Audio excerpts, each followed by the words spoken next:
Assalamualaikum warahmatullahi wabarakatuh. Selamat datang kembali ke channel gua. Tapi pembukaan kali ini beda dari video-video sebelumnya, yaitu malam Jumat Miku, karena di sini gua akan menampilkan segmen terbaru, yaitu My Own Story, dimana gua akan membagikan kisah atau pengalaman horor yang benar-benar real gua alami. Di sini gua mau sharing karena salah satu alasannya adalah, pertama, gue masih belum bisa mendapatkan narasumber horor yang mau cerita di channel gue. Karena mencari narasumber itu susah banget guys. Jadi ya gue minta kepada kalian nih, kalau misalnya kalian yang menonton video ini mau cerita kisah pengalaman horornya di channel gue, silahkan DM gue aja di IG @mildakurnia12.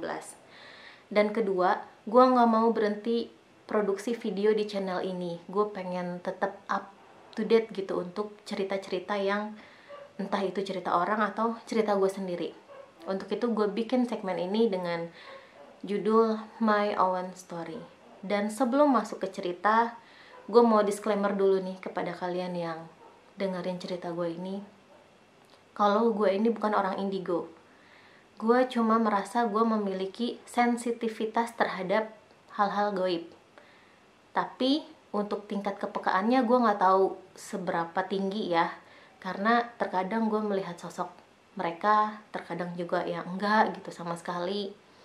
Dan gue percaya bahwa setiap manusia itu punya rasa sensitivitas yang berbeda-beda.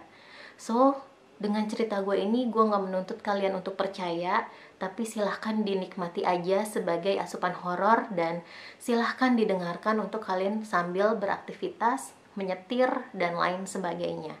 Dan untuk video pertama ini, di segmen My Own Story, gue mau menceritakan tentang pengalaman horor gue ketika diikuti oleh hantu sinden. Mungkin untuk kalian nih yang sudah mengikuti gue dari tahun-tahun lalu, pernah mendengar cerita ini juga di beberapa channel YouTube mungkin ya. Dan di sini akan gue ceritain ulang dari sudut pandang gue yang mungkin di beberapa host channel horror tuh belum bisa mengulik lebih dalam pertanyaan-pertanyaan tentang cerita gue ini. Dan ini dia ceritanya. Oke, di tahun 2020 itu gue punya satu pengalaman mistis yang menurut gue, karena adanya pengalaman itu, gue jadi punya tingkat kesensitifan tuh yang lebih-lebih. Gara-gara pengalaman ini, gue jadi makin-makin gitu ngelihat apalah dan merasakan hal-hal yang menurut gue semacam pengalaman spiritual gitu guys. Dan nanti akan gue ceritakan kalau kalian tetap mengikuti segmen My Own Story ini.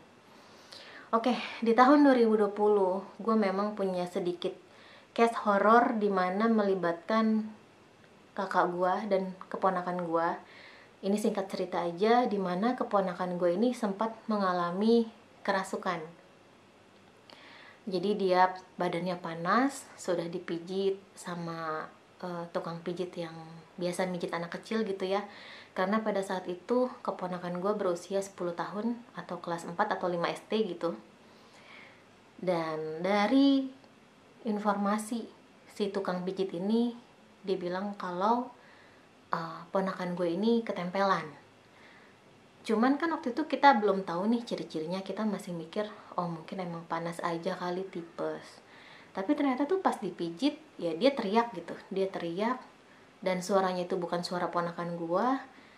Dan ketika teriak dia malah duduk sila, terus dia minta kopi.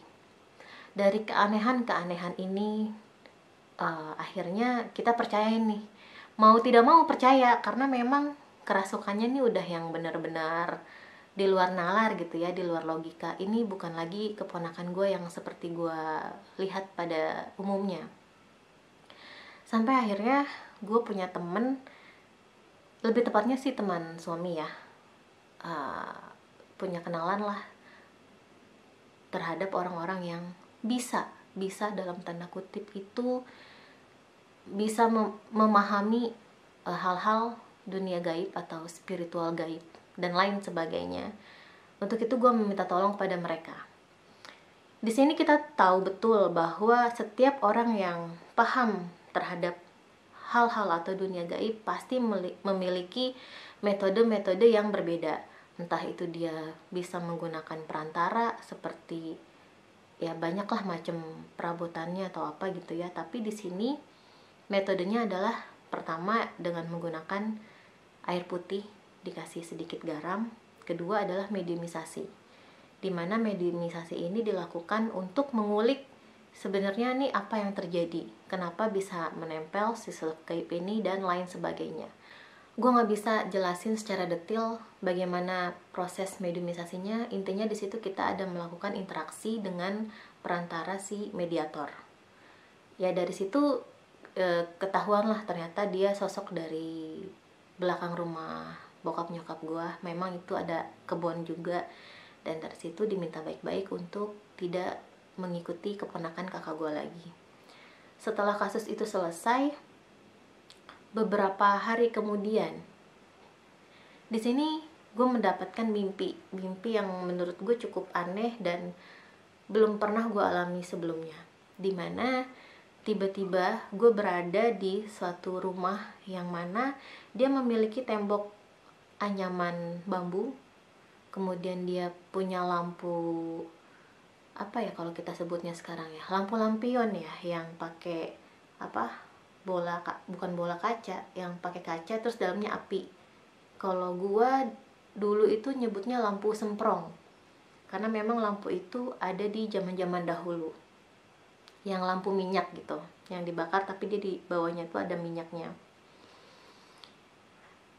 Kemudian untuk lantainya itu lantai tanah liat.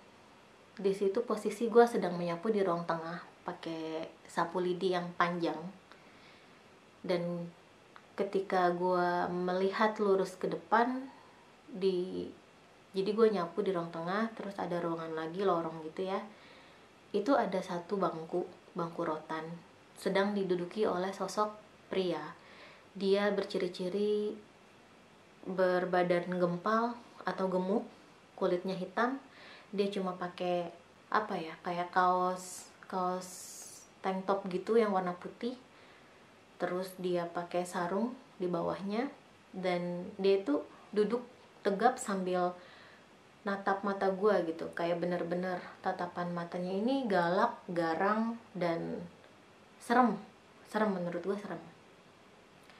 Nah, ketika gue bertatapan sama dia, itu seolah-olah scan adegan itu berubah, jadi kayak ngegeser. Tiba-tiba gue di kamar gue sendiri, gue sedang melayang sambil melihat badan gue sendiri. Di situ gue melihat, loh ini kan gue lagi tidur pakai piyama yang sama pada malam itu juga, tapi posisinya gue kayak melihatnya tuh dari atas, jadi seolah-olah gue melayang. Tapi yang aneh di sini adalah badan gue itu dia senyum sendiri dan gerak-gerak sendiri seperti menari. Nah, di sini gue merasakan keanehan. Entah kenapa tuh gue ngomong, tapi ngomongnya bukan di mulut sini ya, tapi gue ngomong dari hati gitu, dari batin. Gue bilang, "Kamu siapa?" Dari sini dia cuma senyum, terus dia menjawab, "Saya dulunya sinden." Ini tangannya sambil nari banget. Dia bilang, "Saya dulunya sinden. Banyak yang senang sama saya," dia bilang. Nah, dari sini gue sudah mulai merasa aneh, pokoknya aneh banget.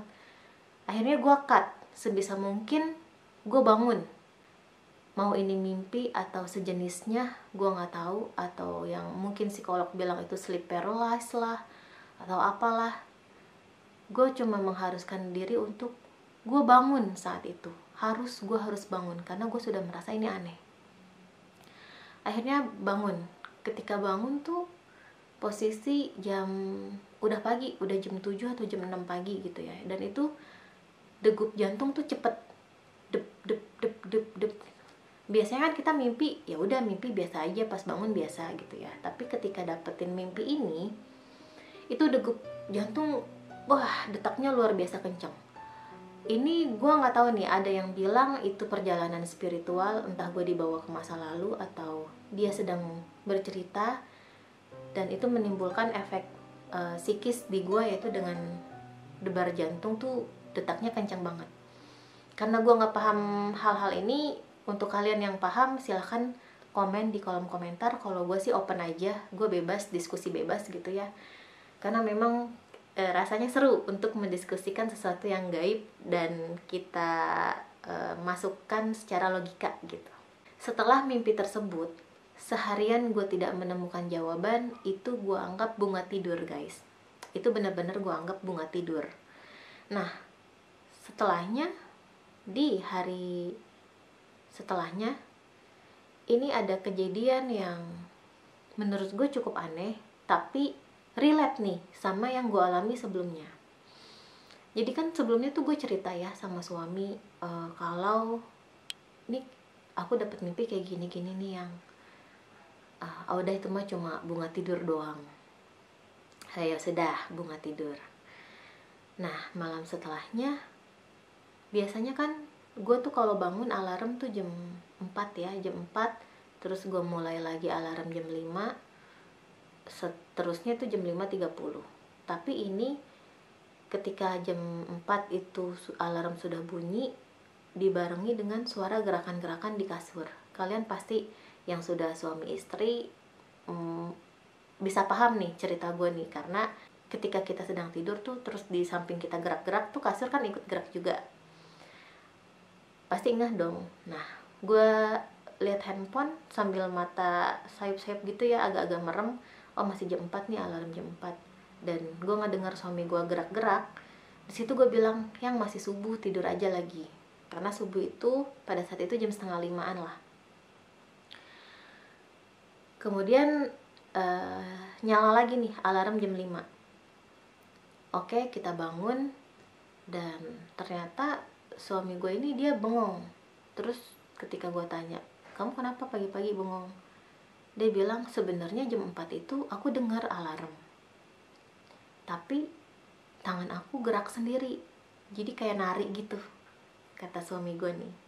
Jadi tangannya dia gerak sendiri seperti menari. Disitulah gue mulai yang, wah kayaknya gak beres nih.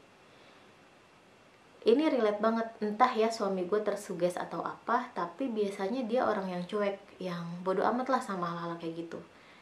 Pun gue cerita juga, ya dia cuek gitu, bodo amat, udah itu mah bunga tidur, gitu aja. Nah, dari sinilah gue yang, entah kenapa gue nyeletuk, kok aku ngerasanya si sinden ini dibunuh ya sama suaminya gitu.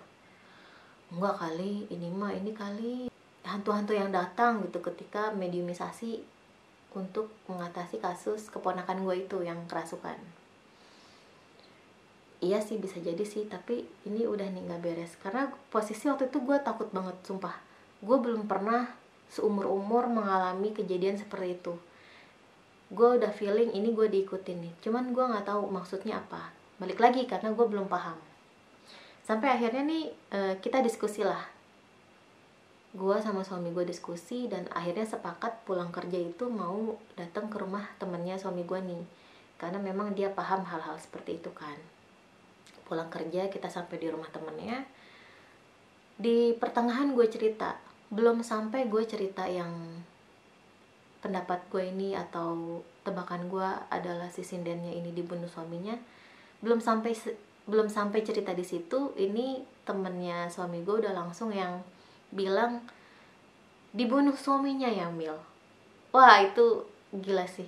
Gue kadang gak ngerti ya sama orang-orang yang bisa, atau katakanlah orang-orang indigo. Mereka tuh gampang banget gitu menebak cerita seseorang. Itu gue langsung dek, kok dia tahu ya, kok sama ya gitu analisanya nih sama kayak gue. Sampai akhirnya dia berkata bahwa si temen suami gue ini ya, dia bilang ke gue, Mil, ini tuh nanti ada episodenya. Jadi sebenarnya dia sedang bercerita. Ada episodenya, entah lu atau suami lu nanti akan dapet cerita selanjutnya. Parno dong gue. Parno, sumpah. Gue digituin parno, karena gue orangnya penakut guys. Sumpah gue penakut banget pada saat itu ya, 2020 tuh. Oke, terus gue harus gimana? temennya suami gue ini nggak yang ngomong eh, nggak yang ngomong oke gue bantuin, nggak yang ngomong lu harus kayak gini gini Mil, lu harus kayak gini gini, nggak juga. Yang aneh adalah dia ngomong kayak gini, lu pasti bisa Mil ngatasinnya. Sedangkan waktu itu gue nggak dibekali apa-apa gitu, gue bingung. Setahu gue ya, kalau misalnya kita lagi mengusir hantu tuh cuma cukup baca ayat kursi. Itu yang gue pelajari dari zaman gue madrasah aliyah negeri dulu. Akhirnya pulang tanpa perbekalan apa-apa tuh, cuma dikasih kayak gitu doang, cuma dikasih tahu lu bisa kok ngatasin sendiri. Akhirnya malam tiba di rumah tuh jam 11 malam, kita siap-siap mau tidur, rapi-rapiin kasur ya, tuh kasur udah gue keprik-keprikin tuh, sampai akhirnya suami gue tidur duluan. Terus gue nggak bisa tidur saat itu. Kenapa? Jelas karena gue takut, parno gue. Sampai akhirnya gue berpikiran konyol, gue bilang oke, gue nggak mau tidur biar si hantu ini nggak masuk nih ke mimpi gue nggak mau tidur. Dah akhirnya gue main handphone lah apa sampai jam 2 malam. Itu gue memutuskan untuk tidak tidur. Dan kalian tahu apa yang terjadi? Jam 2 malam, tepat jam 2 malam, ini tiba-tiba nih kepala gue rasanya kram gitu, otak gue rasanya kram, terus kayak ada sesuatu yang ngehantem. Tapi gue nggak tahu nih bentuk sesuatunya ini apa. Tiba-tiba tuh kayak dep gitu, kayak si sesuatu ini kayak nyuruh gue untuk merem mata terus tidur. Dan ketika sudah tidur gitu, dep, gue terbangun lagi di mana? Di rumah itu lagi, di rumah yang gue bilang ada dinding anyaman bambu, lampu semprong, tanah liat, dan gue melihat si bapak itu lagi yang gue bilang serem. Terus dia pakai tank top putih terus sarung gitu. Tapi di sini bedanya adalah gue ada di view penonton, jadi gue bukan ada di dalam area situ ya. Jadi gue kayak nonton nih, gue kayak nonton film. Gue cuma berdiri, gue nontonin mereka. Jadi si bapak ini tengkar sama ada sosok wanita cantik banget, dia pakai daster putih. Terus kalau gue detailin lagi ya ciri-ciri dasternya nih, di sininya dia punya renda-renda di dasternya, tapi bahan dasternya itu kayak bahan-bahan satin yang ada kelambunya gitu loh, kayak bahan-bahan kelambu, terus bahan-bahan yang satin alus gitu. Mereka debat, mereka tengkar sampai akhirnya si suaminya ini nih nampar si ceweknya tersungkur, terus si suaminya ini dia ke belakang ke arah dapur.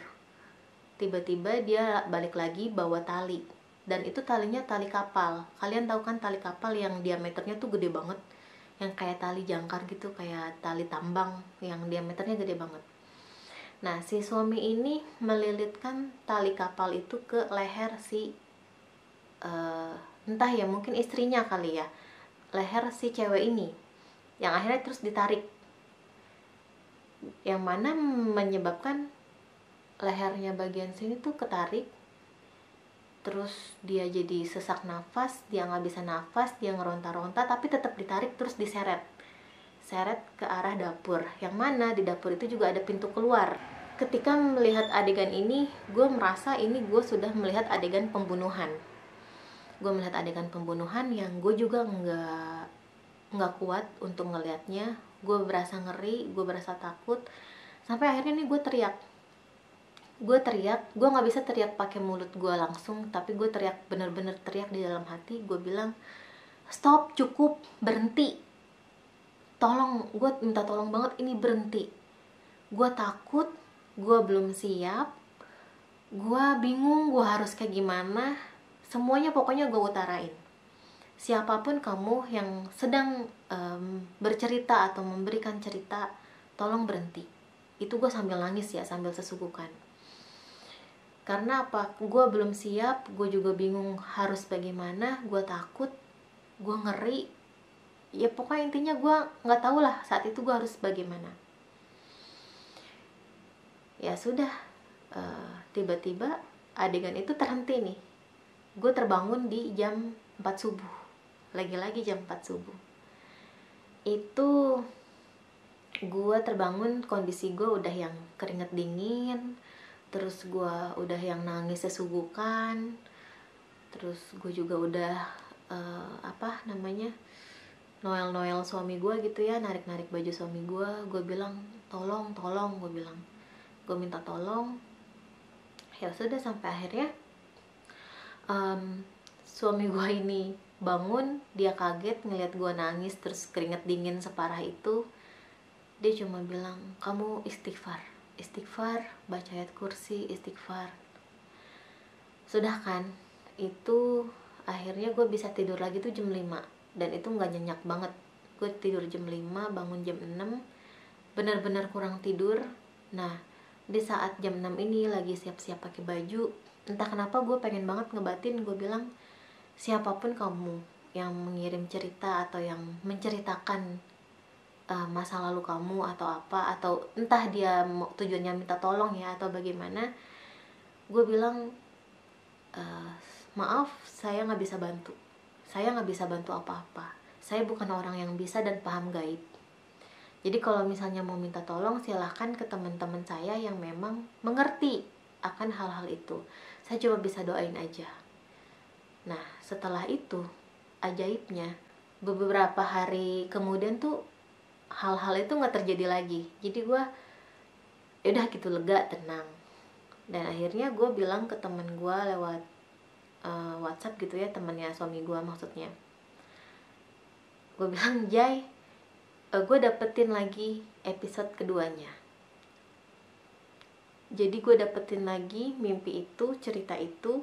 Dan apa yang Jai bilang, belum sampai gue cerita dibunuh pakai tali kapal tuh si Jaya udah langsung ngechat, dibunuh pakai tali ya Mil, katanya gitu. Itu sumpah gue merindingnya luar biasa, merinding minta ampun. Ini gue udah sering banget ceritain cerita ini di beberapa channel, tapi kalau misalnya gue cerita lagi pun sama, gue merinding juga.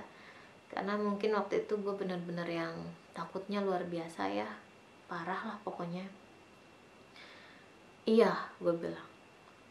Dan temen gue juga enggak yang nolongin atau apa tuh, enggak. Dia cuma bilang, akhirnya lu gimanain? Akhirnya gue cuma bilang, jangan ganggu gue nggak bisa apa-apa, gue nggak bisa bantu. Nah ya udah, itu cukup Mil, kayak gitu. Jadi ternyata guys, gue ini berasa dijebak ya, berasa kayak di tes juga gitu. Nih si Milda bisa kok ngatasinnya, berasa di kayak gitu kan gitu.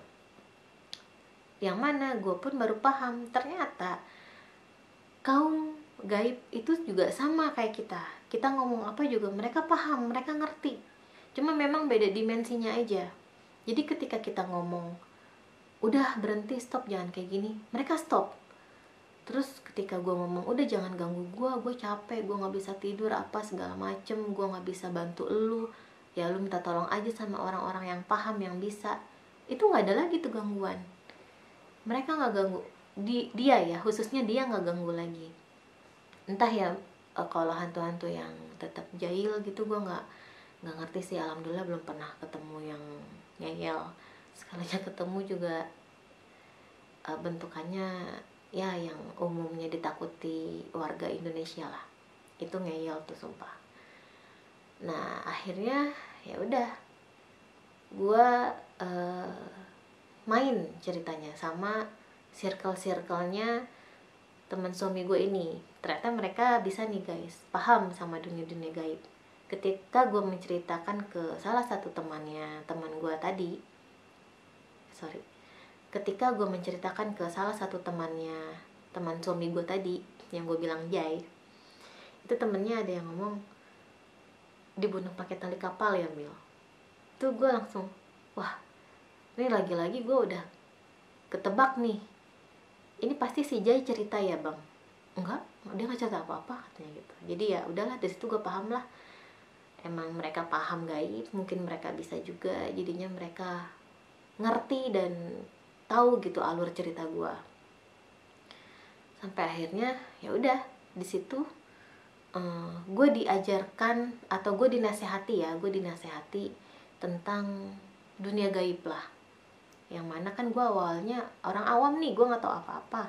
Memang sih sebelum bertemu mereka itu gue pernah mengalami kejadian mistis tuh, dibilang sering ya enggak, tapi intensitasnya jarang. Mengalami tapi intensitasnya tuh jarang banget. Ya kayak paling cuma nangis, ngedengar suara nangis maksudnya. Terus ada ngedengar suara ketawa, ngedengar suara babi ngepet dan lain sebagainya. Atau gue yang tiba-tiba nangis sendiri, tapi gue nggak tahu itu kenapa. Kalau orang yang paham gaib itu bilangnya gue kayak semi kerasukan gitu, kayak tanda-tanda awal mau kerasukan. Nah, karena mereka melihat kesensitifan gue ini, akhirnya mereka memberikan nasihat atau jangan untuk mengkontrol rasa takut. Nah, akhirnya ini deh yang gue pelajari untuk mengontrol rasa takut. Karena bagaimanapun sebenarnya kan kita sebagai manusia nggak boleh ya takut sama hantu atau jin atau dan lain sebagainya yang serupa lah. Tapi tetap aja namanya manusia pasti ada rasa takutnya terhadap hal-hal yang belum pernah dilihatnya gitu. Mungkin bukan rasa takut ya, lebih ke rasa waspada. Dan kita nggak tahu harus ngapain kalau misalnya kita ketemu hal-hal seperti itu. Ya sudah, dari sinilah gue diberikan wejangan, gue diberikan nasihat, dan gue juga diajarin ibarat kata tuh kayak ngaji ya, ngaji tapi lebih ke diskusi tentang dunia gaib. Kalau misalnya kita ngaji hadis-hadis dalam Al-Quran atau seperti apa, itu kan ada gurunya masing-masing. Tapi gue anggap mereka ini adalah orang yang memberikan gue pelajaran tentang dunia gaib. Jadi harus bersikap gimana, apa yang harus dilakukan, seperti itu. Dan balik lagi, gue disclaimer, gue bukan orang indigo guys. Jadi minta tolong ke kalian semua nih, jangan coba-coba minta terawang ke gue karena gue gak bisa, atau minta diramalin. Sumpah itu gue anti banget sama yang kayak gitu. Jangan sampai lah ya nanya kayak gitu ke gue. Cukup andalin Allah aja. Karena gue pun selama diberikan wejangan, gue tuh kayak selalu harus tersuges. Apapun yang lu temuin, apapun yang lu hadapi, itu cuma punya satu pelindung, yaitu Allah, Allah, Allah. Gue selalu disuges kayak gitu. Makanya jadi gue gak punya jawaban apa-apa kalau misalnya kalian mau minta tolong terawang atau apa segala macem. Karena banyak tuh dulu awal-awal tahun 2021 gue terjun ke YouTube tuh banyak banget yang minta terawang. Dan sorry, gue gak bisa. Nah, semenjak dari situ banyak hal-hal horor lain yang gue alami, yang gue rasakan, yang gue dapati. Entah itu bentuk spiritual, entah itu bentuk gue melihat sosok gitu ya. Dan seperti apa ceritanya akan gue ceritakan di next episode, hanya di segmen My Own Story. Tetap pantengin channel ini bagi kalian yang butuh asupan horor, karena gue punya banyak cerita horor yang bisa gue share. Gue terima kasih sama kalian yang sudah mendengarkan sejauh ini sampai detik ini. Gue cuma minta like-nya aja dan tetap dukung gue untuk tetap produksi channel di YouTube ini, dan jangan sampai mati. Gue juga nggak mau gitu ya gue berhenti produksi.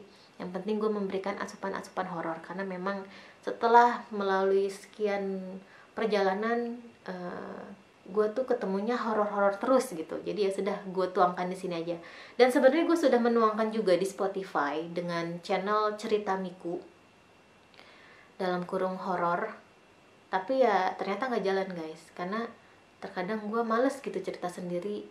Karena kan kalau di Spotify itu kita cukup suara aja ya. Tapi kalau kayak gini kan gue ada suara, ada foto, ada tampilan gue juga. Jadi gue sebisa mungkin harus proses dan di-share ke kalian semua, biar kalian tahu cerita gue dan untuk memenuhi kebutuhan asupan horor juga tentunya. Oke, mungkin sampai sini aja. Kurang lebihnya mohon maaf apabila ada kata-kata gue yang salah atau kata-kata gue yang menyinggung. Gue minta maaf. Akhir kata, wassalamualaikum warahmatullahi wabarakatuh. Sampai jumpa di My Own Story selanjutnya.